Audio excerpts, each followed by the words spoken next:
بسم اللہ والصلاۃ والسلام علی رسول اللہ وبعد۔ پیارے بھائیوں اور دینی بہنوں، السلام علیکم ورحمۃ اللہ وبرکاتہ۔ ایک بھائی نے پوچھا ہے کہ مجھے بیٹا ہوا ہے، کیا ہم 10ویں دن عقیقہ کر سکتے ہیں؟ کیونکہ وہ جمعہ کا دن آ رہا ہے جو چھٹی کا دن ہے اور اس دن ہمارے لیے آسانی ہے۔ سب سے پہلے تو ہم دعا کرتے ہیں کہ اللہ تعالیٰ زچہ بچہ دونوں کو سلامت رکھے۔ اللہ تعالیٰ آپ کے بچے کو نیک اور صالح اور والدین کی آنکھوں کی ٹھنڈک بنائیں۔ ہماری یہ بھی دعا ہے کہ بارک اللہ لک فی الموہوب لک وشکرت الواہب وبلغ شدہ ورزقت برہ اللہم انبتہ نباتا حسنا۔ البتہ عقیقہ کے بارے میں اللہ کے نبی صلی اللہ علیہ وسلم کی حدیث ہے کہ 7ویں دن عقیقہ کیا جائے۔ کل غلام مرہون بعقیقتہ تذبح عنہ یوم سابعہ۔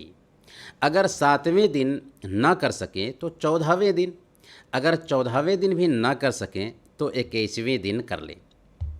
اگر 21ویں دن بھی نہ ہو سکا تو اب ہفتے کی قید جاتی رہی، جس دن بھی آسان ہو آپ عقیقہ کر لیں۔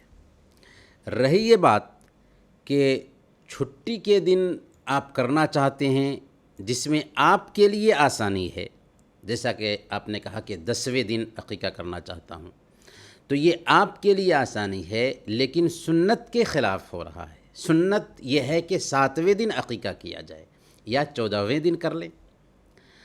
عقیقہ تو ضرور ہو جائے گا پر سنت کی مخالفت لازم آئے گی، اس لیے بہتر ہے کہ 7ویں دن ہی عقیقہ کر لیں اگرچہ آپ کی ڈیوٹی کا دن ہے۔ وصلی اللہ علی نبینا محمد وعلی آلہ وصحبہ اجمعین۔